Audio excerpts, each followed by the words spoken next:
Comic पाठशाला में आपका स्वागत है। आज हम लेकर आए हैं मॉडर्न हिस्ट्री का एक दिलचस्प chapter, survey of reform movements and leaders. तो तैयार हो जाइए एक और मजेदार और ज्ञान से भरे सफर के लिए।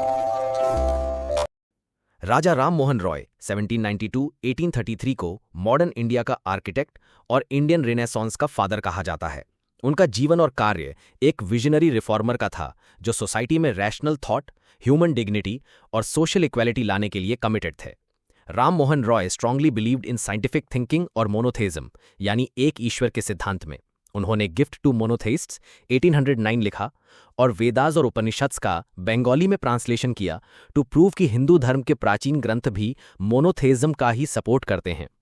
1814 में उन्होंने आत्मीय सभा स्टैब्लिश किया कोलकाता में, जिसका मेन उद्देश्य था वेदांत के मोनोथेइस्टिक आइडियल्स को प्रमोट करना और आइडल वर्शिप, कास्ट डिस्क्रिमिनेशन और मीनिंगलेस रिचुअल्स के खिलाफ लोगों को जागरूक करना।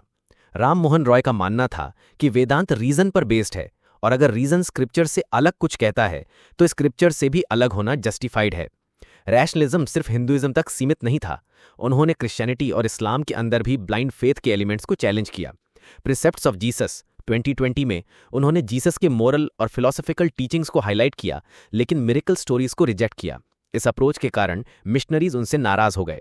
1828 में उन्होंने ब्रह्मो सभा की स्थापना की, जो बाद में ब्रह्मो समाज के नाम से जाना गया। ये एक प्लेटफॉर्म था जिसके थ्रू राम मोहन अपने रिफॉर्मिस्ट आइडियाज को इंस्टीट्यूशनल फॉर्म देना चाहते थे।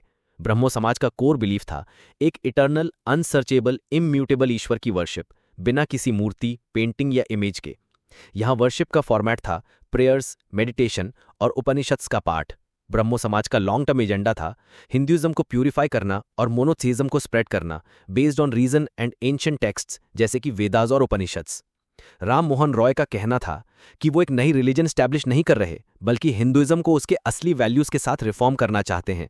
लेकिन उनके एफर्ट्स को ऑर्थोडॉक्स लोगों से ऑपोजिशन भी मिला, जैसे कि राजा राधाकांत देव ने धर्म सभा स्टैब्लिश किया ब्रह्मो समाज के प्रोपोगेंडा के अगेंस्ट। राम मोहन रॉय की डेथ 1833 में एक मेजर सेटबैक था ब्रह्मो समाज के लिए। ब्रह्मो समाज के कुछ की फीचर्स थे: आइडल वर्शिप और पॉलीथेइज्म का विरोध, डिवाइन अवतारास के कॉन्सेप्ट को रिजेक्ट करना, किसी भी स्क्रिप्चर को एब्सोल्यूट अथॉरिटी ना मानकर रीजन और ह्यूमन कॉन्शियंस को सुप्रीम रखना, कर्मा और ट्रांसमाइग्रेशन जैसे डॉक्ट्रिन्स को इंडिविजुअल बिलीफ पे छोड़ देना, कास्ट सिस्टम का क्रिटिसिज्म। राम मोहन रॉय का सोशल रिफॉर्म एजेंडा भी काफी इंपैक्टफुल रहा। सती प्रथा के अगेंस्ट उनका स्ट्रगल 1818 में शुरू हुआ, जिसमें उन्होंने स्क्रिप्चर्स का यूज किया to prove that sati religiously justified नहीं है। उन्होंने सती के खिलाफ पेटिशंस फाइल किए, विजिलेंटी ग्रुप्स बनाए और क्रिमेशन ग्राउंड्स तक विजिट किया। इनके एफर्ट से 1829 में गवर्नर जनरल विलियम बेंटिक ने सती को इल्लीगल डिक्लेयर कर दिया। विमेन राइट्स के चैंपियन के रूप में भी उनका योगदान रिमार्केबल रहा। उन्होंने पॉलीगेमी और विडोज के डिग्रेडेड स्टेटस को चैलेंज किया और विमेन को प्रॉपर्टी और इनहेरिटेंस राइट्स मिलने की मांग की। एजुकेशन के फील्ड में भी उनका रोल मेजर था। उन्होंने डेविड हेयर के हिंदू कॉलेज प्रोजेक्ट को सपोर्ट किया, अपने इंग्लिश स्कूल में मैकेनिक्स और वॉल्टेयर की फिलोसफी पढ़ाई और 1825 में वेदांत कॉलेज एस्टैब्लिश किया, जहां इंडियन लर्निंग के साथ मॉडर्न वेस्टर्न साइंस भी सिखाई जाती थी। राम मोहन रॉय एक गिफ्टेड लिंग्विस्ट थे। उन्हें Sanskrit, Persian, Arabic, English, French, Latin, Greek, Hebrew जैसी 12+ लैंग्वेजेस आती थीं। इस लिंग्विस्टिक नॉलेज ने उनकी थिंकिंग को ग्लोबल और कंपैरेटिव बनाया। जर्नलिज्म में भी उनका कंट्रीब्यूशन पाथ ब्रेकिंग था। उन्होंने बंगाली, हिंदी, इंग्लिश और पर्शियन में न्यूज़पेपर्स पब्लिश किए टू एजुकेट लोगों को और गवर्नमेंट के सामने उनकी प्रॉब्लम्स रखने के लिए। पॉलिटिकल रिफॉर्म्स के मामले में भी राम मोहन रॉय प्रोग्रेसिव थे। उन्होंने जमींदार्स के ऑप्रेसिव रेंट प्रैक्टिसेस को अपोज किया, टैक्स फ्री लैंड्स पर टैक्सेस हटाने की मांग की और ईस्ट इंडिया कंपनी की ट्रेडिंग राइट्स को खत्म करने की बात की।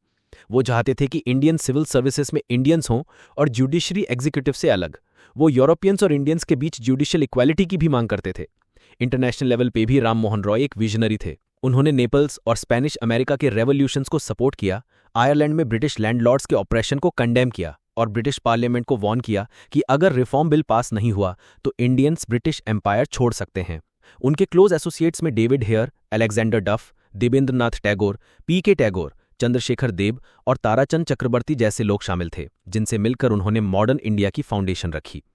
महर्षि देवेंद्रनाथ टैगोर 1817-1905, जो रविंद्रनाथ टैगोर के फादर थे, एक ऐसे व्यक्ति थे जिन्होंने ट्रेडिशनल इंडियन लर्निंग और वेस्टर्न थॉट दोनों का बेस्ट कॉम्बिनेशन अपने जीवन में धारण किया।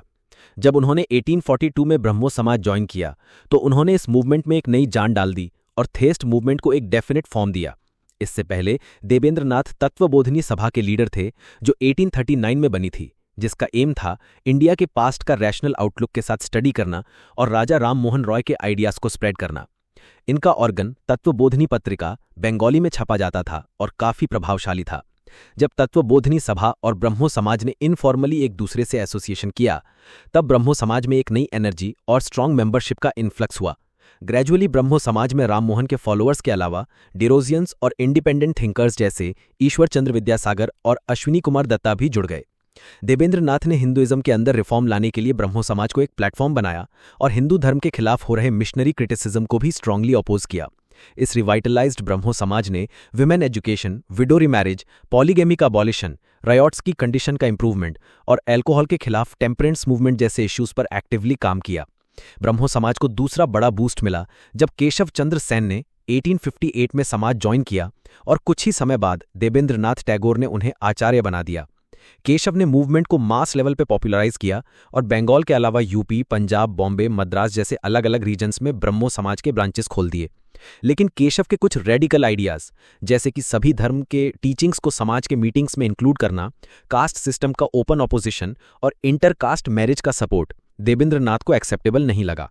इस वजह से 1865 में उन्हें आचार्य के पद से हटा दिया गया।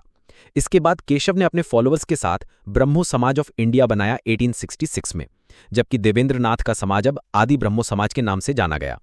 लेकिन 1878 में केशव चंद्र सेन ने अपनी 13 साल की बेटी की शादी एक माइनर हिंदू महाराजा से करवा दी, वो भी सारे ऑर्थोडॉक्स हिंदू रिचुअल्स के साथ। ये स्टेप उनके ही प्रिंसिपल्स के अगेंस्ट था और इससे उनके फॉलोअर्स काफी अपसेट हो गए। कई लोग तो उन्हें एक डिवाइन इनकारनेशन के रूप में देखने लगे थे, जो उनके प्रोग्रेसिव फॉलोअर्स को बिल्कुल पसंद नहीं था। केशव पर ऑथोरिटेरियन होने का भी आरोप लगा। फाइनली 1878 के बाद कुछ डिसअपॉइंटेड फॉलोअर्स ने साधारण ब्रह्मो समाज की स्थापना की। इस नए ग्रुप को आनंद मोहन बोस, शिवचंद्र देब और उमेश चंद्र दत्ता ने मिलकर बनाया। इन्होंने ब्रह्मो फिलॉसफी के बेसिक प्रिंसिपल्स को रिअफर्म किया, एक सुप्रीम बीइंग में बिलीव, किसी भी स्क्रिप्चर या इंसान को इनफॉलेबल ना मानना और रीजन, ट्रुथ और मॉरलिटी को सबसे ऊपर रखना। साउथ इंडिया में भी इस मूवमेंट का प्रभाव दिखा। मद्रास प्रोविंस में कई ब्रह्मो सेंटर्स ओपन हुए। पंजाब में दयाल सिंह ट्रस्ट ने ब्रह्मो आइडियाज को प्रमोट किया और दयाल सिंह कॉलेज लाहौर में 1910 में एस्टैब्लिश हुआ, जो इस मिशन का हिस्सा था। ब्रह्मो समाज का सोशल रिफॉर्म में योगदान भी काफी इंपैक्टफुल रहा। उन्होंने बहुत सारे धार्मिक डॉगमाज और सुपरस्टिशंस को चैलेंज किया। ब्रह्मो लीडर्स ने हिंदुओं में विदेश यात्रा को लेकर जो प्रेजुडिसेस थे, उन्हें अपोज किया। समाज ने विमेन की पोजीशन इंप्रूव करने के लिए काफी काम किया। सती प्रथा को अपोज किया, पर्दा सिस्टम के खिलाफ बोले, चाइल्ड मैरिज और पॉलीगेमी को डिस्करेज किया, विडो रीमैरिज को प्रमोट किया और विमेन एजुकेशन के लिए काम किया। इसके अलावा कास्टिज्म और अनटचेबिलिटी के अगेंस्ट भी ब्रह्मो समाज ने स्टैंड लिया, लेकिन इस फील्ड में उनकी सक्सेस लिमिटेड रही। हाँ, ये भी सच है कि ब्रह्मो समाज का प्रभाव मेनली कैलकाटा और बंगाल तक ही सीमित रहा और ऑल इंडिया लेवल पर इसका इंपैक्ट उतना वाइड स्प्रेड नहीं हो पाया।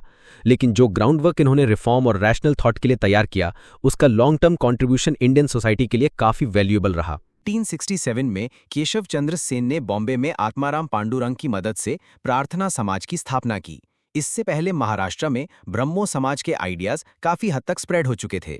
प्रार्थना समाज का एक इम्पॉर्टेंट फोररनर था परमहंसा सभा, जो एक तरह से एक सीक्रेट ग्रुप था जिसका उद्देश्य लिबरल आइडियाज को प्रमोट करना और कास्ट और कम्युनल बाउंड्रीज को तोड़ना था। जब महादेव गोविंद रानाडे 1842 टू 1801 ने 1870 में समाज ज्वाइन किया, तो इस मूवमेंट को एक ऑल इंडिया कैरेक्टर मिल गया। समाज की काफी पॉपुलैरिटी और रिफॉर्म वर्क रानाडे के एफर्ट्स की वजह से ही पॉसिबल हुआ। रानाडे के अलावा आरजी भंडारकर और एनजी चंदावरकर जैसे प्रमुख नेता भी समाज से जुड़े। प्रार्थना समाज मोनोथेइज्म में बिलीव करता था, लेकिन इसका फोकस प्राइमरीली सोशल रिफॉर्म्स पर था। इसका भक्ति कल्ट से भी स्ट्रॉन्ग कनेक्शन था, स्पेशली महाराष्ट्र की स्पिरिचुअल ट्रेडिशन से। समाज ने हमेशा कॉन्फ्रंट्रेशन के बजाय एजुकेशन और परसुएशन का पाथ अपनाया और हिंदू ऑर्थोडॉक्सी के अगेंस्ट डायरेक्टली नहीं गया। इनका 4 पॉइंट सोशल रिफॉर्म एजेंडा था। पहला, कास्ट सिस्टम का विरोध। दूसरा, विमेन एजुकेशन का समर्थन। तीसरा, विडो रीमैरिज को प्रमोट करना और चौथा, मैरिज एज को दोनों जेंडर्स के लिए रेज करना। धोंडो केशव कर्वे और विष्णु शास्त्री ने रानाडे के साथ मिलकर इन गोल्स को परस्यू किया। कर्वे और रानाडे ने विडो रीमैरिज मूवमेंट और विडोज होम एसोसिएशन भी स्टार्ट की, जिसका एम था विडोज को एजुकेशन और ट्रेनिंग प्रोवाइड करना ताकि वो सेल्फ रिलायंट बन सकें। यंग बंगाल मूवमेंट और हेनरी विवियन डेरोजियो 1820s के एंड और 1830s के बिगिनिंग में बंगाल की यूथ के बीच एक रैडिकल और इंटेलेक्चुअल मूवमेंट उभरी, जिसे यंग बंगाल मूवमेंट कहा गया। इस मूवमेंट के लीडर थे हेनरी विवियन डेरोजियो, जो हर कोई हेनरी विवियन डेरोजियो को मॉडर्न इंडिया की फर्स्ट नेशनलिस्ट पोएट के रूप में जाने जाते हैं। लेकिन डेरोजियंस का लॉन्ग टर्म इम्पैक्ट लिमिटेड रहा। डेरोजियो को 1831 में उनकी रेडिकल थिंकिंग के कारण कॉलेज से हटा दिया गया। समय की सोशल कंडीशंस उनके आइडियाज के लिए ज्यादा फेवरेबल नहीं थी और उनका मासेस से डायरेक्ट कनेक्शन नहीं था, जैसे कि उन्होंने पेजेंट्स के इश्यूज को कभी डायरेक्टली नहीं उठाया। उनका रेडिकलिज्म थोड़ा बुकिश था, फिर भी डेरोजियंस ने राम मोहन रॉय के ट्रेडिशन को आगे बढ़ाया और पब्लिक डिस्कोर्स में सोशल, पॉलिटिकल और इकोनॉमिक अवेयरनेस लाए। उन्होंने Indian representation in higher services, oppressive zamindars के against protection for ryots, Indian labour abroad के better treatment, press freedom, trial by jury और कंपनी के चार्टर रिवीजन जैसे इश्यूज उठाए। लेटर सुरेंद्रनाथ बैनर्जी ने डेरोजियंस को बंगाल की मॉडर्न सिविलाइजेशन के पायनियर्स कहा। ईश्वर चंद्र विद्यासागर एक ग्रेट स्कॉलर, रिफॉर्मर और डीप ह्यूमनिस्ट थे, जिन्होंने इंडियन और वेस्टर्न थॉट को ब्यूटीफुली ब्लेंड किया। 1850 में वो संस्कृत कॉलेज के प्रिंसिपल बने और कॉलेज को नॉन ब्राह्मण्स के लिए भी ओपन कर दिया, जिससे स्क्रिप्चरल नॉलेज पर प्रीस्टहुड का मोनोपोली टूट गया। उन्होंने संस्कृत लर्निंग में वेस्टर्न थॉट को इंट्रोड्यूस किया और एक नई बंगाली प्रो स्टाइल डेवलप की। उन्होंने बंगाली प्रिमर भी बनाया, जो लैंग्वेज रिफॉर्म में काफी महत्वपूर्ण था। विद्यासागर ने विडो रीमैरिज के सपोर्ट में एक पावरफुल मूवमेंट चलाया, जिसका रिजल्ट था इस प्रैक्टिस का लीगलाइजेशन। उन्होंने चाइल्ड मैरिज और पॉलीगैमी के अगेंस्ट भी आवाज उठाई। विमेन एजुकेशन के लिए भी उनका योगदान रिमार्केबल था। एज स्कूल इंस्पेक्टर उन्होंने 35 गर्ल्स स्कूल्स ऑर्गेनाइज किए, जिसमें कई उन्होंने अपने खुद के पैसे से चलाए। बेथुन स्कूल 1849 में कोलकाता में स्थापित हुआ, जिसका वो सेक्रेटरी थे। हायर एजुकेशन फॉर विमेन की फील्ड में पायनियर इनिशिएटिव था। विमेन एजुकेशन काफी ऑपोजिशन फेस कर रहा था उस समय। लड़कियों को अब्यूज किया जाता था, पेरेंट्स को बॉयकॉट किया जाता था और लोग मानते थे कि वेस्टर्न एजुकेशन से लड़कियां अपने पति की स्लेव्स बन जाएंगी। बालशास्त्री जाम्भेकर 1812 टू 1846 ने बॉम्बे में सोशल रिफॉर्म के फील्ड में जर्नलिज्म के थ्रू पहला कदम उठाया।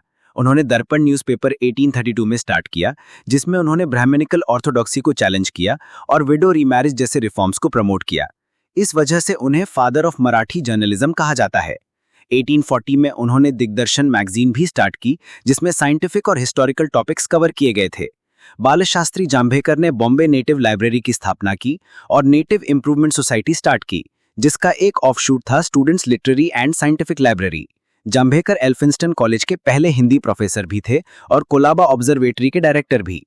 परमहंसा मंडली 1849 में महाराष्ट्र में बनी। इसके फाउंडर्स थे दादोबा पांडुरंग और मेहताजी दुर्गाराम और कुछ और रिफॉर्मर्स। इनिशियली ये एक सीक्रेट सोसाइटी थी, जिसका एम था हिंदू रिलीजन और सोसाइटी को रिफॉर्म करना। मंडली का आइडियोलॉजी मानव धर्म सभा से काफी सिमिलर था। इनका मानना था कि एक ही गॉड की वर्शिप होनी चाहिए और असली धर्म वही है जो लव और मोरालिटी पर बेस्ड हो। रैशनैलिटी और फ्रीडम ऑफ थॉट को स्ट्रांगली प्रमोट किया गया। मंडली के मेंबर्स ने कास्ट रूल्स तोड़ने के लिए लोअर कास्ट द्वारा बनाया गया खाना ओपनली कंज्यूम किया, जो तब के समाज में एक बोल्ड स्टेप था। इन्होंने विडो रीमैरिज और विमेन एजुकेशन के लिए भी सपोर्ट दिया। पूना, सतारा और महाराष्ट्र के कई और टाउन्स में इनकी ब्रांचेस भी बनी। ज्योतिबा फुले और उनकी पत्नी सावित्रीबाई फुले दोनों ही 19वीं सेंचुरी के सबसे प्रमुख समाज सुधारक थे, जिन्होंने कास्ट डिस्क्रिमिनेशन और जेंडर इनइक्वालिटी के खिलाफ एक मजबूत आंदोलन शुरू किया। ज्योतिबा फुले का जन्म 1827 में महाराष्ट्र के सतारा डिस्ट्रिक्ट में हुआ था। वे माली जाति से थे, यानी बैकवर्ड कास्ट, और उन्होंने अपर कास्ट डोमिनेशन और ब्राह्मणिकल सुप्रीमेसी के अगेंस्ट एक जबरदस्त आंदोलन चलाया। उन्होंने 1873 में सत्यशोधक समाज की स्थापना की, जिसमें लीडरशिप बैकवर्ड कम्युनिटीज जैसे मालीज, तेलीज, कुनबीज, सालीज और धंगर्स के हाथ में थी। इस मूवमेंट के दो मेन एम्स थे, एक तो सोशल सर्विस और दूसरा एजुकेशन का प्रचार, specially among women and lower castes. Jyotiba का मानना था कि बिना शिक्षा के ऑप्रेस लोगों में जागरूकता नहीं आ सकती और न ही किसी तरह की सोशल रेवोल्यूशन हो सकती है। उनका सपना था एक ऐसे समाज का जहां कोई भी शोषण ना हो। ये भी कहा जाता है कि फुले ने ही मराठी में पहली बार दलित शब्द का इस्तेमाल किया, जिसका मतलब है डाउन क्रस्ट, उन लोगों के लिए जो वर्ण सिस्टम के बाहर थे। उन्होंने सत्यशोधक विवाह यानी एक simple cost free wedding ceremony की शुरुआत की, जिसमें ब्राह्मण प्रीस्ट की जरूरत नहीं होती थी। फुले की रचनाएं सार्वजनिक सत्यधर्म और गुलामगिरी आम जनता के लिए प्रेरणा का सोर्स बनी। उन्होंने राजा बलि के सिंबल को प्रमोट किया, जिसे उन्होंने ब्राह्मण्स के रामा के सिंबल के विरुद्ध रखा। फुले का एम था कास्ट सिस्टम और सोशो इकोनॉमिक इनइक्वालिटीज का टोटल एबॉलिशन। उनका विरोध सांस्कृतिक हिंदुइज्म से था, जो उनके नज़र में कास्ट बेस्ड एक्सप्लॉयटेशन को प्रमोट करता था।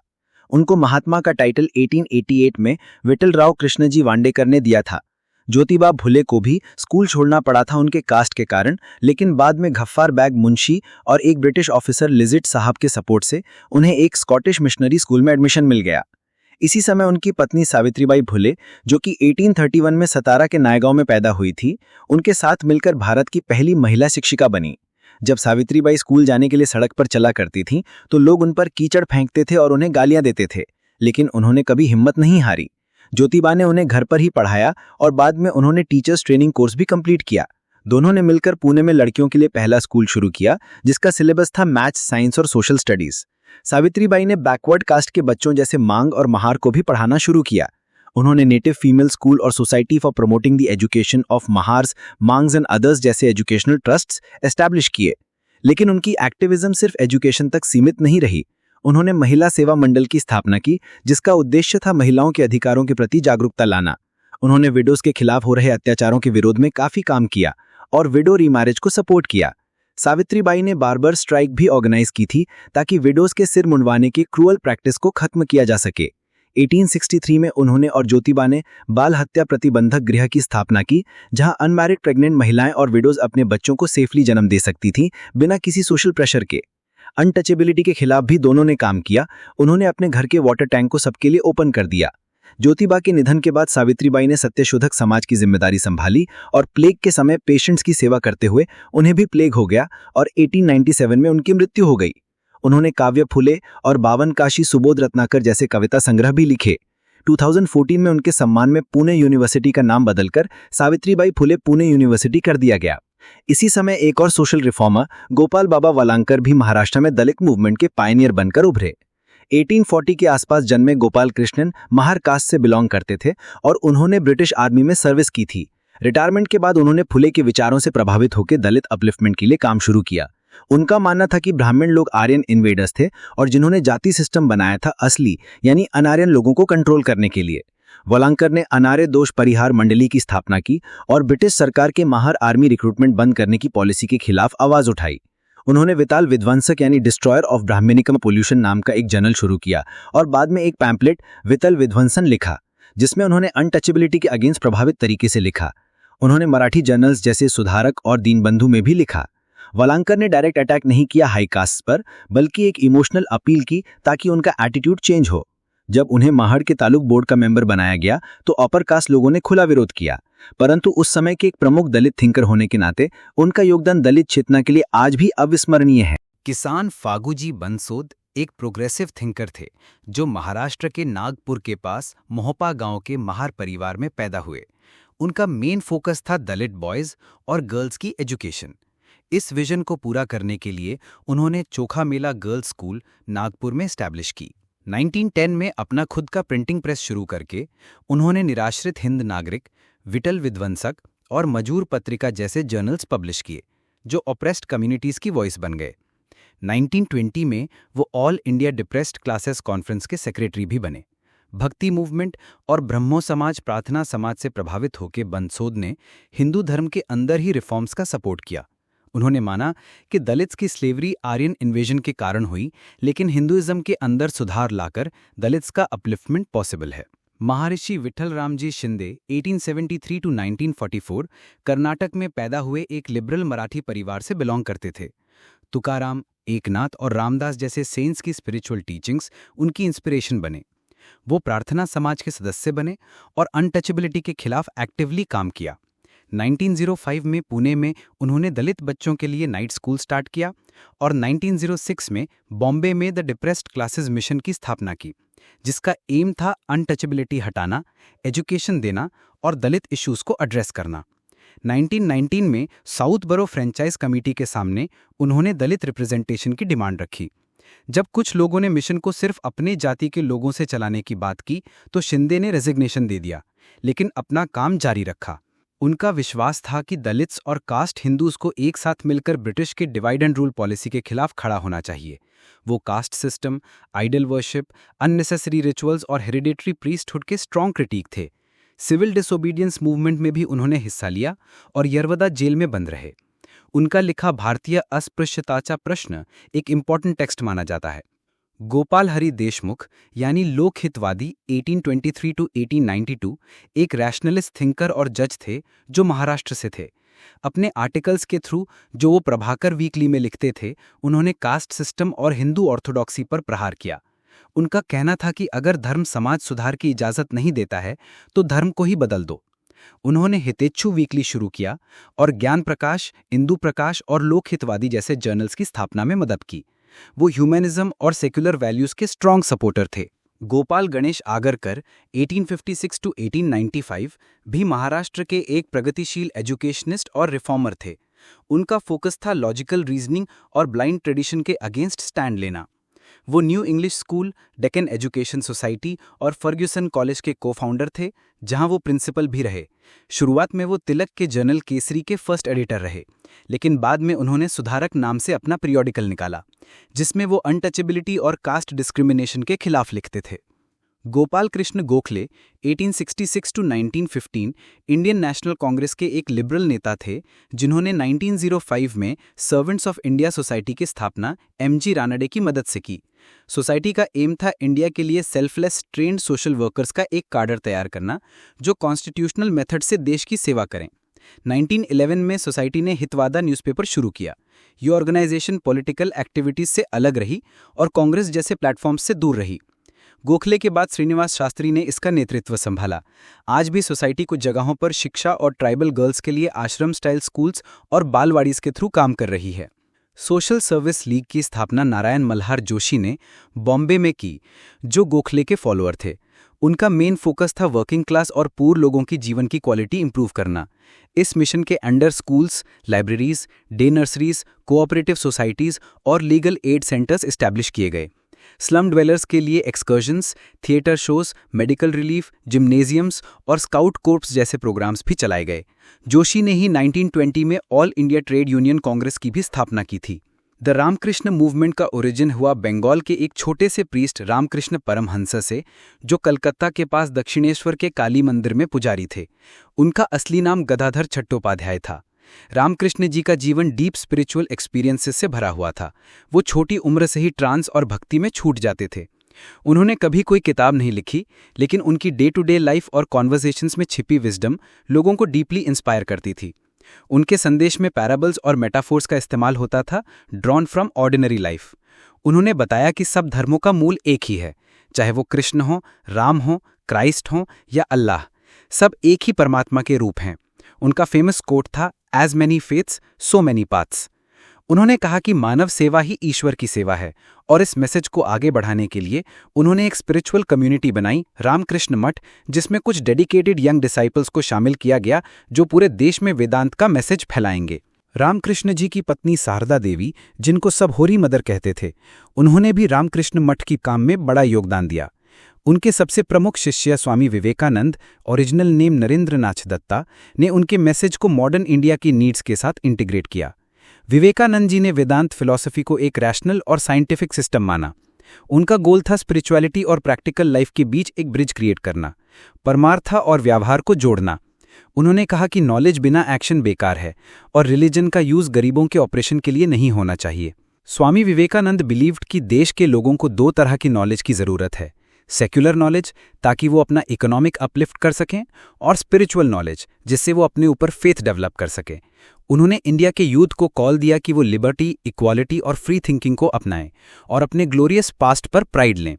1893 के शिकागो के पार्लियामेंट ऑफ रिलीजन्स में उनकी स्पीच ने दुनिया भर में इंडिया के स्पिरिचुअल लेगेसी को एस्टैब्लिश कर दिया। उनका मैसेज था कि ईस्ट का स्पिरिचुअलिज्म और वेस्ट का मटेरियलिज्म एक दूसरे को कॉम्प्लीमेंट करते हैं, और अगर दोनों का सिंथेसिस हो जाए तो ह्यूमैनिटी के लिए एक नया एरा ऑफ हैप्पीनेस आएगा। 1898 में स्वामी जी ने बेलूर में एक लैंड अक्वायर किया, जहां रामकृष्ण मठ का परमानेंट बेस बना। ये मोनास्टिक ऑर्डर सभी जातियों और धर्मों के लोगों के लिए ओपन है, बिना किसी भेदभाव के। विवेकानंद जी का लाइफ मैसेज था कि साइंस और टेक्नोलॉजी का यूज मानव सेवा के लिए होना चाहिए, और रिलीजन का असली मीनिंग है एक बेटर ह्यूमन बनना, सिर्फ पूजा पाठ तक सीमित रहना नहीं। दयानंद सरस्वती और आर्य समाज का मूवमेंट रिवाइवलिस्ट फॉर्म में था, लेकिन कंटेंट में नहीं। ये मूवमेंट एक रिएक्शन था वेस्टर्न इन्फ्लुएंसेस के अगेंस्ट। दयानंद सरस्वती, जिनका असली नाम मूलशंकर था, 1824 में गुजरात के मोरवी राज्य में एक ब्राह्मण फैमिली में पैदा हुए थे। उन्होंने 15 साल तक 1845 से 60 तक एक एसेटिक के रूप में सत्य की तलाश में देश भर में भ्रमण किया। 1875 में उन्होंने बॉम्बे में पहला आर्य समाज यूनिट एस्टैब्लिश किया, जिसका लेटर हेडक्वार्टर्स लाहौर बना। दयानंद के विचार उनकी प्रसिद्ध किताब सत्यार्थ प्रकाश में पब्लिश हुए। उनका सपना था एक क्लासलेस, कास्टलेस और यूनाइटेड इंडिया, जिसमें धार्मिक, सामाजिक और राष्ट्रीय एकता हो, फॉरेन रूल से मुक्ति हो और आर्यन रिलीजन सबका कॉमन धर्म हो। उन्होंने वेदास से प्रेरणा ली और उन्हें इंडियाज रॉक ऑफ एजेस बताया, ये कहकर कि वेदास ही असली और इनफैलिबल सोर्स है हिंदुज़म का। दयानंद का नारा था बैक टू द वेदास, लेकिन इसका मतलब था वैदिक लर्निंग और वैदिक रिलीजन की प्योरिटी का रिवाइवल, ना कि वैदिक टाइम्स का। उन्होंने मॉडर्निटी को एक्सेप्ट किया और राष्ट्रीय समस्याओं के प्रति एक पेट्रियाटिक दृष्टिकोण रखा। मथुरा में उन्होंने स्वामी विराजानंद से, जो कि एक ब्लाइंड टीचर थे, वेदांता की एजुकेशन ली। दयानंद ने ये माना कि हर व्यक्ति को शास्त्रों का स्वतंत्र इंटरप्रिटेशन का अधिकार है और हर कोई गॉड तक पहुंच सकता है। उन्होंने लेटर हिंदू स्क्रिप्चर्स जैसे पुराना और ब्राह्मणों के द्वारा हिंदू धर्म के परवर्जन को स्ट्रांगली क्रिटिसाइज किया। दयानंद ने हिंदू धर्म के एस्केपिस्ट एलिमेंट्स जैसे माया के सिद्धांत, मोक्ष के लिए दुनिया से मुक्ति पाने की सोच को चैलेंज किया। उन्होंने कहा कि गॉड, सोल और प्रकृति तीनों अलग और इटर्नल एंटिटीज हैं और व्यक्ति को अपने कर्मों के जरिए ही साल्वेशन प्राप्त करना चाहिए। उनका मानना था कि कर्म और पुनर्जन्म का सिद्धांत सही है, लेकिन कर्म अच्छे दूसरों के भले के लिए होने चाहिए, ना कि सिर्फ अपने लिए। उन्होंने Hindu orthodoxy, caste rigidity, untouchability, idolatry, polytheism, magic, charms, animal sacrifice, sea voyage का टैबू और श्रद्धा जैसे रिचुअल्स का विरोध किया। दयानंद चतुर्वर्ण सिस्टम के पक्ष में थे, लेकिन जन्म के आधार पर नहीं। उनके हिसाब से वर्ण व्यक्ति के कर्म और योग्यता के आधार पर तय होना चाहिए। आर्य समाज ने मिनिमम मैरिजेबल एज फिक्स की, लड़कों के लिए 25 और लड़कियों के लिए 16 साल। दयानंद ने हिंदू समाज को चिल्ड्रन ऑफ चिल्ड्रन कहकर क्रिटिसाइज किया था।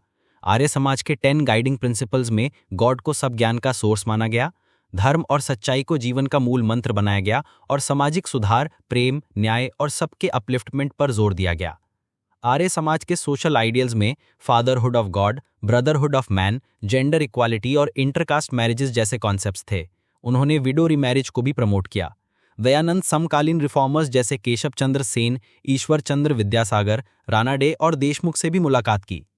आर्य समाज ने नेचुरल डिजास्टर्स जैसे अर्थक्वेक, फैमिन और फ्लड के समय सामाजिक सेवा भी की।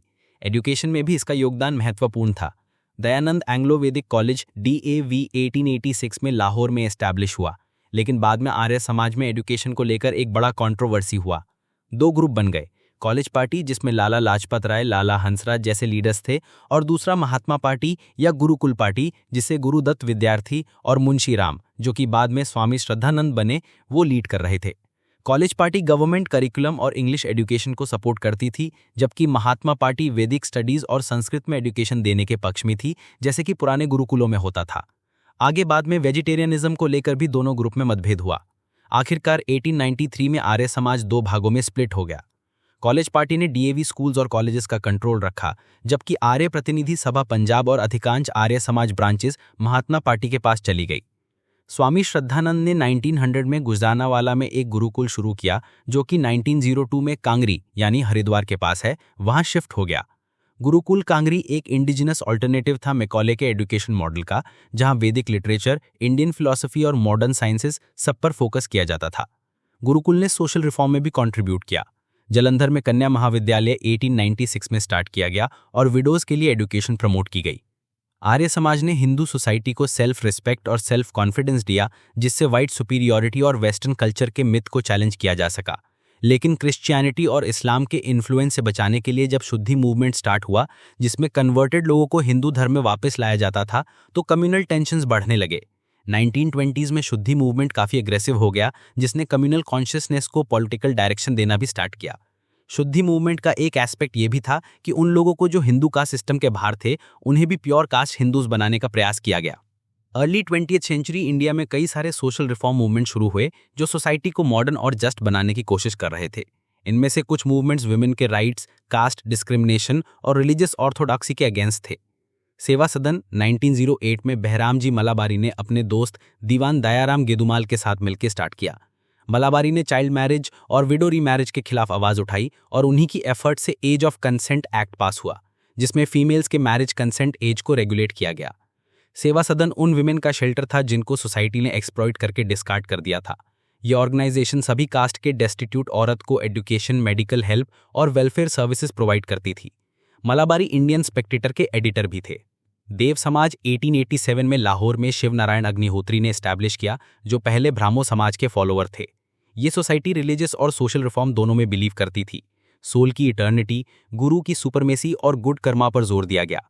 इनके फॉलोअर्स ब्राइब ना लेना, अल्कोहल और नॉनवेज से दूर रहना और वायलेंस अवॉइड करना जैसे आइडियल्स को मानते थे।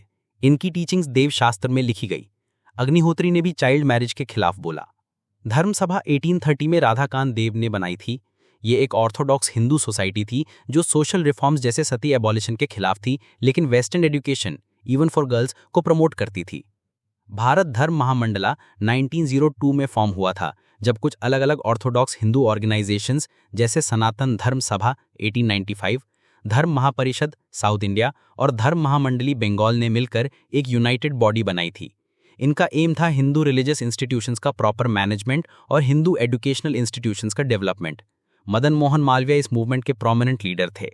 राधा स्वामी मूवमेंट 1861 में आगरा के बैंकर तुलसी राम, जिन्हें शिव दयाल साहेब भी कहा जाता था, ने स्टार्ट किया। इनका फोकस स्पिरिचुअल अपलिफ्टमेंट पर था, बिना वर्ल्डली लाइफ छोड़े। गुरु की इंपॉर्टेंस, पायस लोगों का संग, सत्संग और चैरिटेबल वर्क्स पर एम्फेसिस था। टेम्पल्स और श्राइन्स में ये बिलीव नहीं करते थे, लेकिन फेथ और सर्विस को नेसेसरी मानते थे। ये मूवमेंट ऑल रिलीजन्स को इक्वली वैलिड मानती थी। SNDP मूवमेंट केरला के बैकवर्ड कास्ट एझावाज के लिए एक सोशल रेवोल्यूशन था, जो श्री नारायण गुरु ने लीड किया। एझावाज, जो टॉडी टैपर्स थे, उन्हें टेम्पल्स और स्कूल्स में एंट्री नहीं मिलती थी। 1888 में नारायण गुरु ने अरुवीपुरम में एक शिवलिंगा इंस्टॉल करके मैसेज दिया कि मूर्ति स्थापना सिर्फ अपर कास्ट का अधिकार नहीं। SNDP योगम 1903 में रजिस्टर हुआ, जिसमें नारायण गुरु चेयरमैन और कुमारन आसान सेक्रेटरी बने। इनका मोटो था divide of dividing walls of caste और race, we all live here in brotherhood. इन्होंने caste based discrimination, liquor consumption और एनिमल सैक्रिफाइस के अगेंस्ट बोला। डॉक्टर पल्पू का भी इस मूवमेंट में सिग्निफिकेंट रोल था। मूवमेंट ने पब्लिक स्कूल्स में admission, government jobs, political representation और टेम्पल एंट्री के राइट्स के लिए फाइट की। इससे केरला में सोशल स्ट्रक्चर में मेजर ट्रांसफॉर्मेशन आया। वोकलिगा संगा मैसूर में 1905 में लॉन्च्ड एक एंटी ब्राह्मण मूवमेंट थी, जो कास्ट बेस्ड डोमिनेशन के अगेंस्ट थी। जस्टिस मूवमेंट मद्रास प्रेसिडेंसी में CN मुदलियार, TM नैयर और P त्यागराजा ने स्टार्ट किया था नॉन ब्राह्मण्स के राइट्स के लिए, जैसे जॉब्स और लेजिस्लेटिव रिप्रेजेंटेशन। 1917 में मद्रास प्रेसिडेंसी एसोसिएशन बनी, जो सेपरेट रिप्रेजेंटेशन डिमांड करती थी। Self respect movement EV Ramaswamy Naicker ने 1920s में स्टार्ट किया, जिसमें ब्राह्मणिकल कल्चर को रिजेक्ट किया गया। इस मूवमेंट ने लोअर कास्ट को एम्पावरमेंट और डिग्निटी देने का काम किया। वेडिंग्स बिना ब्राह्मण प्रीस्ट के करने का रिचुअल भी इन्होंने इंट्रोड्यूस किया। टेम्पल एंट्री मूवमेंट केरला में रिफॉर्मर्स जैसे श्री नारायण गुरु, कुमारन आसान और TK माधवन ने स्टार्ट किया था। वैकोम सत्याग्रह 1924 में KP केशवा मेनन की लीडरशिप में लॉन्च हुआ, demanding temple entry for untouchables. Gandhi ने भी केरला टूर करके मूवमेंट को सपोर्ट किया। 1936 में ट्रैवनकोर के महाराजा ने एक प्रोक्लेमेशन इशू करके सब टेम्पल्स को हर हिंदू के लिए ओपन कर दिया। 1938 में C राजगोपालाचारी ने मद्रास प्रेसिडेंसी में भी ऐसे स्टेप्स लिए। इंडियन सोशल कॉन्फ्रेंस 1887 में MG रनाडे और रघुनाथ राव ने मद्रास में इंडियन नेशनल कांग्रेस के सेशन के पैरेलल लॉन्च किया। यह ऑर्गेनाइजेशन मेनली सोशल रिफॉर्म्स जैसे इंटरकास्ट मैरिजेस, पॉलीगेमी के खिलाफ आवाज उठाता था। प्लेज मूवमेंट लॉन्च करके लोगों को चाइल्ड मैरिज के अगेंस्ट शपथ दिलाई जाती थी। वहाबी या वलीउल्लाह मूवमेंट एक रिवाइवलिस्ट मूवमेंट था, जो इंडियन मुस्लिम्स के बीच इस्लाम के असली रूप को वापस लाने का प्रयास था। ये मूवमेंट शाह वलीउल्लाह के प्रीचिंग्स और अब्दुल वहाब ऑफ अरेबिया के टीचिंग से इंस्पायर हुआ था। शाह वलीउल्लाह ने मुस्लिम्स को यूनिफाई करने के लिए 2 मेजर पॉइंट्स रखे। पहला, मुस्लिम जुरिस्प्रूडेंस के 4 अलग अलग स्कूल्स यानी हनफी, मलिकी, शाफई और हम्बाली के बीच में हार्मनी लाना, और दूसरा, रिलीजन में इंडिविजुअल कॉन्शियंस का इंपॉर्टेंस समझना, स्पेशली जब कुरान और हदीस के इंटरप्रिटेशन में डिफरेंसेस होते हैं। उनके आइडियाज़ को शाह अब्दुल अजीज़ और सैयद अहमद बरेलवी ने और आगे बढ़ाया और इस मूवमेंट को पॉलिटिकल एंगल भी दिया। सैयद अहमद ने मुस्लिम्स को प्रॉफेट मोहम्मद के समय वाले सिंपल और प्योर इस्लामिक लाइफ की तरफ लौटने का संदेश दिया। उनके नज़र में British ruled India Darul herb था, यानी नॉन इस्लामिक लैंड, जिसे दारुल इस्लाम बनाना ज़रूरी था। पहले ये मूवमेंट पंजाब के सिखों के खिलाफ फोकस था, लेकिन 1849 में ब्रिटिश एनेक्सेशन के बाद ब्रिटिश रूल के खिलाफ हो गया। 1857 की रिवोल्ट के टाइम वहाबीज ने एंटी ब्रिटिश इमोशन स्प्रेड करने में इंपॉर्टेंट रोल प्ले किया, लेकिन 1870s तक ब्रिटिश मिलिट्री स्ट्रेंथ के सामने ये मूवमेंट ठंडा पड़ गया। तीतू मीर्स का मूवमेंट भी एक ऐसा ही इस्लामिक रिवाइवलिस्ट मूवमेंट था, जिसे बंगाल के सैयद मीर निसार अली यानी तीतू मीर ने लीड किया था। वो सैयद अहमद बरेलवी के फॉलोअर थे और वहाबी प्रिंसिपल्स में विश्वास रखते थे।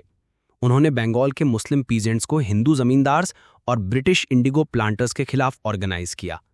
तीतू मीर ने शरिया को फॉलो करते हुए अपने फॉलोअर्स को मोबिलाइज किया, लेकिन उनका मूवमेंट तब तक मिलिटेंट नहीं था जब तक उनकी मौत के 1 साल पहले ब्रिटिश पुलिस से क्लैश नहीं हुआ। 1831 में तीतू मीर को मार दिया गया। फराइजी मूवमेंट 1819 में हाजी शरीयतुल्लाह ने स्टार्ट किया था, जिसका मेन फोकस था मुस्लिम्स को उनके इस्लामिक ड्यूटीज यानी फराइज याद दिलाना और सोसाइटी से अन इस्लामिक प्रैक्टिसेस हटाना। ईस्ट बंगाल इसका मेन सेंटर था। मूवमेंट के सेकंड फेज में हाजी के बेटे दूदू मियां ने इसे और स्ट्रांग बनाया, जिसमें विलेज से प्रोविंशियल लेवल तक खलीफास यानी ऑथराइज्ड लीडर्स अपॉइंट किए गए। उन्होंने अपना एक पैरामिलिट्री फोर्स भी बनाया जो जमींदार्स और इंडिगो प्लांटर्स से लड़ता था। दूदू मियां ने रेंट ना देने की बात कही और अपना पैरेलल लीगल सिस्टम भी स्टैब्लिश किया। 1847 में उनके अरेस्ट के बाद मूवमेंट वीक हो गया और उनकी डेथ 1862 के बाद ये सिर्फ एक रिलीजियस मूवमेंट बन के रह गया। अहमदिया मूवमेंट एक लिबरल इस्लामिक मूवमेंट था जो मिर्ज़ा गुलाम अहमद ने 1889 में स्टार्ट किया था। ये मूवमेंट मॉडर्निटी, पीस और ह्यूमैनिटी के प्रिंसिपल्स पे बेस्ड था। इस मूवमेंट ने जिहाद के अगेंस्ट स्टैंड लिया और रिलीजियस टॉलरेंस को प्रमोट किया। अहमदियाज बिलीव करते हैं कि मसीहा ऑलरेडी आ चुके हैं मिर्ज़ा गुलाम अहमद के रूप में, जिनका एम है रिलीजियस वायलेंस खत्म करना। मूवमेंट ने इंडियन मुस्लिम्स में वेस्टर्न लिबरल एजुकेशन को प्रमोट किया, लेकिन मिस्टिसिज्म की वजह से ये मूवमेंट एक लिमिट के बाद इन्फ्लुएंस नहीं बढ़ा सका। सर सैयद अहमद खान और अलीगढ़ मूवमेंट ने इंडियन मुस्लिम सोसाइटी को मॉडर्न डायरेक्शन देने का काम किया। 1857 की रिवोल्ट के बाद ब्रिटिश ने मुस्लिम्स को एक थ्रेट के रूप में देखा, लेकिन कुछ टाइम बाद उन्हें लगा कि मुस्लिम्स को कांग्रेस के राइजिंग इन्फ्लुएंस के खिलाफ अलाई बनाया जा सकता है। इस बैकग्राउंड में सर सैयद अहमद खान, जो 1817 से 1898 तक थे, उन्होंने मुस्लिम कम्युनिटी को मॉडर्न एजुकेशन और एम्प्लॉयमेंट में आगे बढ़ने की सलाह दी। उनका मानना था कि साइंस और रैशनलिज्म के साथ कुरान की टीचिंग्स को बैलेंस करके इस्लाम को मॉडर्न बनाया जा सकता है। सर सैयद ने 1875 में मोहम्मदन एंग्लो ओरिएंटल कॉलेज, जो बाद में अलीगढ़ मुस्लिम यूनिवर्सिटी बना, इसको स्टैब्लिश किया, जिसका एम था मुस्लिम्स को मॉडर्न एजुकेशन देना बिना उनके इस्लामिक आइडेंटिटी को हार्म किए। उन्होंने पर्दा, पॉलीगैमी और विमेन राइट्स के इश्यूज पे भी अवेयरनेस बढ़ाई और विमेन एजुकेशन को सपोर्ट किया। उनका मैगजीन तहजीब उल अखलाक उनके सोशल रिफॉर्म आइडियाज का प्लेटफॉर्म बना। सर सैयद ने कहा कि मुस्लिम्स को पहले एजुकेशन और जॉब अपॉर्चुनिटीज पे फोकस करना चाहिए इंस्टेड ऑफ पॉलिटिकल पार्टिसिपेशन, क्योंकि उस वक्त पॉलिटिकल मूवमेंट से ब्रिटिश की नाराजगी बढ़ सकती थी। लेकिन उन्होंने ग्रेजुअली हिंदू मुस्लिम इंटरेस्ट में डिफरेंस दिखाना शुरू कर दिया, जिससे कॉलोनियल गवर्नमेंट के डिवाइड एंड रूल पॉलिसी को सपोर्ट मिला। अलीगढ़ मूवमेंट का मेन गोल था, पहला, मुस्लिम्स को मॉडर्न लिबरल कल्चर से कनेक्ट करते हुए इस्लामिक बिलीफ के साथ मॉडर्न एजुकेशन देना। दूसरा, पर्दा, पॉलीगैमी, स्लेवरी और विमेन राइट्स जैसे सोशल रिफॉर्म्स लाना। और तीसरा, मुस्लिम्स को एक modern but distinctly Islamic socio cultural identity देना। ऐसे में अलीगढ़ मुस्लिम यूनिवर्सिटी सिर्फ एक एजुकेशनल इंस्टीट्यूशन नहीं, बल्कि एक इंटेलेक्चुअल और कल्चरल रिवाइवल का सेंटर बन गया मुस्लिम कम्युनिटी के लिए। द देवबंद स्कूल यानी दारुल उलूम एक इंपॉर्टेंट इस्लामिक रिवाइवलिस्ट मूवमेंट था, जो ऑर्थोडॉक्स मुस्लिम उलेमा के द्वारा शुरू किया गया था। इसका मेन ऑब्जेक्टिव था कुरान और हदीस की असली टीचिंग्स को मुस्लिम समाज में फिर से जिंदा करना और साथ ही साथ ब्रिटिश फॉरेन रूलर्स के खिलाफ जिहाद की स्पिरिट को बनाए रखना। ये मूवमेंट ऑफिशियली 1866 में शुरू हुआ देवबंद, सहारनपुर, यूनाइटेड प्रोविंसेस में, जहां मोहम्मद कासिम नानोतवी और राशिद अहमद गंगोही ने दारुल उलूम एस्टैब्लिश किया, एक इस्लामिक एजुकेशन सेंटर जिसका मकसद था नए रिलीजियस लीडर्स को ट्रेन करना। इस मूवमेंट का अप्रोच अलीगढ़ मूवमेंट से बिल्कुल अलग था। जहां अलीगढ़ मूवमेंट ने ब्रिटिश गवर्नमेंट के सपोर्ट और वेस्टर्न एजुकेशन को अपनाया, वहीं देवबंद स्कूल ने फोकस किया मॉरल और रिलीजियस रीजनरेशन पर, यानी असली इस्लामिक वैल्यूज को प्रिजर्व करने पर। पॉलिटिकल स्टैंड पॉइंट के लेवल पर देवबंद स्कूल ने इंडियन नेशनल कांग्रेस के फॉर्मेशन का वेलकम किया और 1888 में एक फतवा भी इशू किया था सैयद अहमद खान के ऑर्गेनाइजेशंस जैसे कि यूनाइटेड पेट्रियोटिक एसोसिएशन के खिलाफ। बहुत लोगों का मानना है कि देवबंद का नेशनलिस्ट सपोर्ट ज्यादातर सैयद अहमद खान के अपोजिशन में था, ना कि किसी सॉलिड पॉलिटिकल फिलॉसफी की वजह से। लेकिन बाद में महमूदुल हसन, जो देवबंद के नए लीडर बने, उन्होंने रिलीजियस थॉट्स को एक पॉलिटिकल और इंटेलेक्चुअल डायरेक्शन दिया। उन्होंने इस्लामिक वैल्यूज को नेशनलिस्ट एस्पिरेशंस के साथ ब्लेंड करने की कोशिश की। जमीयतुल उलेमा ने उनके आइडियाज को ग्राउंड लेवल पर शेप दिया। गोल था मुस्लिम कम्युनिटी के रिलीजियस और पॉलिटिकल राइट्स को प्रोटेक्ट करते हुए इंडियन यूनिटी और नेशनल गोल्स को भी सपोर्ट करना। इसी दौरान शिबली नुमानी, जो देवबंद स्कूल के सपोर्टर थे, उन्होंने भी मॉडर्न एजुकेशन की इंपॉर्टेंस को समझा। उन्होंने नदवतुल उलेमा और एक और दारुल उलूम इन लखनऊ 1894-96 की स्टैब्लिशमेंट भी की। शिबली इंग्लिश और यूरोपियन साइंसेस को इंक्लूड करने के सपोर्टर थे और कांग्रेस के आइडियलिज्म में भी विश्वास रखते थे। उनका मानना था कि हिंदूज और मुस्लिम्स को साथ मिलकर एक ऐसा इंडिया बनाना चाहिए जहां दोनों पीसफुली कोएग्जिस्ट कर सकें। अब बात करते हैं पारसी रिफॉर्म मूवमेंट्स की। 1851 में रहनुमाई मजदा यसनान सभा का फाउंडेशन हुआ, जिसका मेन एम था पारसी सोसाइटी को रिफॉर्म करना और ज़ोरेस्ट्रियन रिलीजन को उसकी ओरिजिनल प्योरिटी में वापस लाना। ये मूवमेंट एजुकेटेड पारसीज जैसे नौरोजी फरदूनजी, दादा भाई नौरोजी, KR कामा और SS बंगाली के लीडरशिप में चला। रास्त गोफ्तार नाम का न्यूज़पेपर भी लॉन्च किया गया, जिसके थ्रू रिफॉर्म मैसेजेस लोगों तक पहुंचाए गए। पारसी कम्युनिटी ने सोशल लेवल पर भी काफ़ी प्रोग्रेसिव स्टेप्स लिए, जैसे पर्दा सिस्टम का रिमूवल, अर्ली मैरिज का ओपोजिशन और विमेन एजुकेशन को प्रमोट करना। धीरे धीरे पारसीज इंडियन सोसाइटी का सबसे वेस्टर्नाइज सेक्शन बन गए। आखिर में बात करते हैं सिख रिफॉर्म मूवमेंट्स की। 19वीं सेंचुरी के रैशनल और प्रोग्रेसिव आइडियाज सिख समाज को भी प्रभावित कर रहे थे। 1873 में सिंह सभा मूवमेंट का स्टार्ट हुआ अमृतसर में, जिसका ड्यूअल एम था सिखों को मॉडर्न वेस्टर्न एजुकेशन प्रोवाइड करना, क्रिश्चियन मिशनरीज, ब्रह्मो समाजिस्ट और आर्य समाजिस्ट और मुस्लिम मौलवीज के रिलीजियस इन्फ्लुएंस का काउंटर करना। इस गोल के लिए खालसा स्कूल्स का एक नेटवर्क पूरी पंजाब में डेवलप किया गया। सिख प्रिंसिपल्स के अगेंस्ट प्रैक्टिसेस को रिजेक्ट किया गया और ऑथेंटिक सिख रिचुअल्स को रिस्टोर किया गया। सिंह सभा से ही निकला अकाली मूवमेंट, यानी गुरुद्वारा रिफॉर्म मूवमेंट। इसका पर्पस था सिख गुरुद्वारों को करप्ट उदासी महंतों के कंट्रोल से आज़ाद करवाना। ये महंत ऑफन ब्रिटिश लॉयलिस्ट होते थे। 1921 में अकालीज ने नॉन वायलेंट सत्याग्रह लॉन्च किया। ब्रिटिश ने रिप्रेशन की कोशिश की, लेकिन लोगों के प्रेशर के सामने उन्हें झुकना पड़ा। सिख गुरुद्वारा एक्ट 1922, जो अमेंडेड हुआ 1925 में, पास किया गया, जिसके थ्रू गुरुद्वारों का कंट्रोल सिख मासेस को मिला और शिरोमणि गुरुद्वारा प्रबंधक कमेटी यानी SGPC को एपिक्स बॉडी बनाया गया। ये मूवमेंट 2 रीजनल था, लेकिन कम्युनल नहीं। अकाली लीडर्स ने नेशनल फ्रीडम स्ट्रगल में भी एक इंपॉर्टेंट रोल प्ले किया, हालांकि कुछ डिसेंडिंग वॉइसेस भी सुनने को मिली। थियोसॉफिकल मूवमेंट एक ऐसा यूनिक रिफॉर्म मूवमेंट था जो प्राइमरीली वेस्टर्न लोगों द्वारा शुरू हुआ, लेकिन इसका इंडियन सोसाइटी पे काफी गहरा असर पड़ा। इस मूवमेंट की शुरुआत 1875 में न्यूयॉर्क सिटी में हुई थी, जहां मैडम HP ब्लावात्स्की और कर्नल MS ऑलकॉट जैसे वेस्टर्न थिंकर्स ने थियोसॉफिकल सोसाइटी की स्थापना की। ये लोग इंडियन थॉट, स्पिरिचुअलिटी और कल्चर से डीपली इंस्पायर्ड थे। लेटर 1882 में इन्होंने अपना हेडक्वार्टर्स अड्यार यानी मद्रास के पास शिफ्ट कर दिया, जिससे यह मूवमेंट इंडिया के क्लोजर आया। थियोसॉफिकल सोसाइटी का कोर बिलीफ ये था कि एक इंसान अपनी सोल और गॉड के बीच एक स्पेशल स्पिरिचुअल कनेक्शन स्टैब्लिश कर सकता है थ्रू कॉन्टेम्पलेशन, प्रेयर और रेवलेशन। सोसाइटी ने हिंदू धर्म के रीइनकार्नेशन और कर्मा जैसे कॉन्सेप्ट्स को एक्सेप्ट किया और इंडियन फिलॉसफीज जैसे उपनिषद्स, सांख्या, योगा और वेदांता से इंस्पिरेशन लिया। उनका गोल था यूनिवर्सल ब्रदरहुड को प्रमोट करना, बिना किसी भेदभाव के, चाहे वो रेस, कास्ट, क्रीड, सेक्स या कलर हो। साथ ही वो इंसान के अंदर छिपे अनएक्सप्लोर्ड पावर्स और नेचर के अनएक्सप्लेन्ड लॉस को भी स्टडी करना चाहते थे। ये मूवमेंट एक पॉइंट पर आर्य समाज के साथ भी एसोसिएटेड रहा और सोशल रिफॉर्म्स जैसे चाइल्ड मैरिज के ऑपोजिशन, कास्ट डिस्क्रिमिनेशन के खिलाफ स्टांस और विडोज की कंडीशन इंप्रूव करने के लिए भी काम किया। इंडिया में इस मूवमेंट को रियल मोमेंटम तब मिला जब एनी बेसेंट, एक ब्रिटिश वुमन और स्पिरिचुअल थिंकर, 1907 में सोसाइटी की प्रेसिडेंट बनी।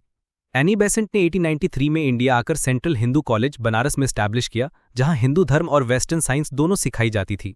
यही college later on Banaras Hindu university 1916 का फाउंडेशन बना। उन्होंने विमेंस एजुकेशन के लिए भी बहुत काम किए। लेकिन सोसाइटी की फिलॉसफी थोड़ी वेग और एब्स्ट्रैक्ट थी। इसलिए आम इंडियंस के लिए ज़्यादा इम्पैक्टफुल नहीं रही। ये मूवमेंट मेनली वेस्टर्नाइज्ड इंडियंस और एलीट लोगों के बीच ही लिमिटेड रहा। रिलीजियस रिवाइवल के रूप में ये उतना सक्सेसफुल नहीं रहा, लेकिन इंडियन स्पिरिचुअल और फिलॉसफिकल हेरिटेज को वेस्टर्न लोगों के द्वारा ग्लोबली ग्लोरीफाई करने का काम जरूर किया, जो ब्रिटिश रूल के दौरान ऑप्रेस्ड इंडियंस को एक सेंस ऑफ प्राइड और आइडेंटिटी देने में हेल्पफुल हुआ। रिफॉर्म मूवमेंट्स का ओवरऑल इम्पैक्ट देखें तो उन्होंने ऑर्थोडॉक्स और रिएक्शनरी फोर्सेस के ऑपोजिशन के बावजूद काफी पॉजिटिव चेंजेस लाए। रिफॉर्मर्स को काफी रेजिस्टेंस मिला, उन पे फतवास जारी हुए, उनका ऑप्रेस किया गया, इवन उनकी हत्या की धमकी तक दी गई। लेकिन फिर भी इन्होंने लोगों को रिलीजियस फियर और प्रीस्टली एक्सप्लॉयटेशन से बाहर निकलने में मदद की। रिलीजियस टेक्स्ट्स को वर्नैकुलर लैंग्वेजेस में ट्रांसलेट करने, रिचुअल्स को सिंप्लीफाई करने और स्क्रिप्चर्स को पर्सनली इंटरप्रेट करने के राइट्स प्रमोट करने से वर्शिप एक इंडिविजुअल एक्सपीरियंस बन गया। ये मूवमेंट्स रीजन और इंटेलेक्ट की वैल्यू को हाईलाइट किया।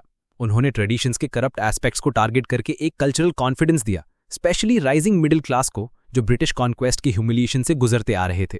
ये मूवमेंट्स मॉडर्न साइंटिफिक नॉलेज को एक्सेप्ट करने का रास्ता भी बनाए और सेक्युलर और रैशनल आउटलुक को प्रमोट किया। पॉल्यूशन और प्योरिटी जैसे ट्रेडिशनल नोशंस भी चैलेंज हुए। इंपॉर्टेंटली, रिफॉर्मर्स ने ब्लाइंड वेस्टर्न इमिटेशन को अवॉइड करके मॉडर्नाइजेशन को अपनी इंडियन कल्चरल स्ट्रीम के थ्रू अचीव करना चाहा। इस तरह से इंडिया के कल्चरल और इंटेलेक्चुअल आइसोलेशन ब्रेक हुई और ग्लोबल करंट्स के साथ एक कनेक्शन डेवलप हुआ। ये रिफॉर्म एफर्ट्स एक कल्चरल रिवाइवल की फॉर्म में भी देखे जा सकते हैं, जहां अपनी असली कल्चर आइडेंटिटी को दोबारा डिफाइन करने की कोशिश की गई। ये cultural ideological struggle British colonial culture dominance के अगेंस्ट एक स्ट्रॉन्ग बेस बना और नेशनल कॉन्शियसनेस की ग्रोथ में एक इंपॉर्टेंट टूल बना। लेकिन इन मूवमेंट्स की कुछ लिमिटेशंस भी रहीं। सबसे पहले इनका सोशल बेस काफी नैरो था, mostly urban educated middle class तक लिमिटेड। रूरल मासेज और अर्बन पुअर के रियल इश्यूज इन रिफॉर्म्स में कवर नहीं हुए। दूसरा, पास्ट के ग्रेटनेस पे ज्यादा फोकस और स्क्रिप्चरल अथॉरिटी पे रिलायंस ने कभी कभी स्यूडो साइंटिफिक थिंकिंग और मिस्टिसिज्म को भी प्रमोट किया। ये एक बैरियर बना मॉडर्न साइंटिफिक थॉट के फुल एक्सेप्टेंस में। हिंदू रिफॉर्मर्स ने अपनी प्रेज सिर्फ एंशिएंट इंडियन पीरियड तक सीमित रखी और मिडिवल पीरियड को डिक्लाइन का युग माना, जिससे एक कम्युनल डिवाइड भी डीपन हुआ। मुस्लिम मिडिल क्लास ने वेस्ट एशियन हिस्ट्री को अपनी आइडेंटिटी का बेस बनाना शुरू कर दिया। इससे कॉम्पोजिट इंडियन कल्चर के एवोल्यूशन प्रोसेस में रुकावट आई और नेशनल कॉन्शियसनेस के साथ एक और form of consciousness, communal consciousness भी राइज हुआ। तो हालांकि ये रिलीजियस रिफॉर्म मूवमेंट्स ने इंडिया में नए सोशल और कल्चरल आइडियाज को जन्म दिया और नेशनल सेल्फ रिस्पेक्ट को रिस्टोर किया, लेकिन इनका इम्पैक्ट फुल्ली इंक्लूसिव नहीं था। इन मूवमेंट्स ने एक नए इंडियन सोसाइटी के फाउंडेशन जरूर रखे, लेकिन इनकी कुछ अप्रोचेस ने कम्युनलिज्म के बीज भी बो दिए, जो आगे जाकर और प्रॉब्लमैटिक साबित हुए।